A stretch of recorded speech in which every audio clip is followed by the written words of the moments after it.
Nous sommes dans la chambre. Nous allons contrôler les entrées d'air. L'avis technique nous demande de contrôler leur nombre, une dans cette chambre,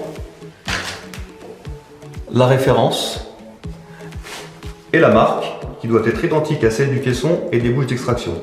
Atlantique bien sûr. Nous sommes en hygrobé. Cette entrée d'air est hygro-réglable. Ne connaissant pas l'humidité de cette pièce, je ne suis pas sûr qu'elle soit complètement ouverte. Avant d'aller faire mes mesures sur les bouches d'extraction, je prends soin d'entrouvrir la fenêtre. Avant de sortir, nous allons vérifier le passage de transit qui doit être au minimum d'1 centimètre. Petite astuce, ce stylo faisant un tout petit peu moins d'1 centimètre, il doit pouvoir coulisser librement sous la porte.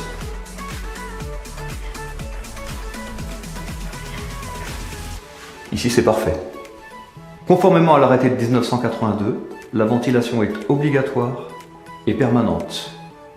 L'air doit rentrer par les entrées d'air installées dans les pièces de vie et par balayage est extrait vers les bouches d'extraction.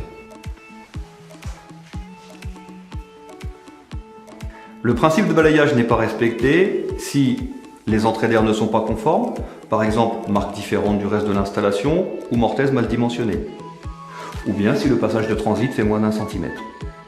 Les conséquences de ce dysfonctionnement seront des débits d'air non respectés, un inconfort pour les occupants, des dégradations sur le bâti.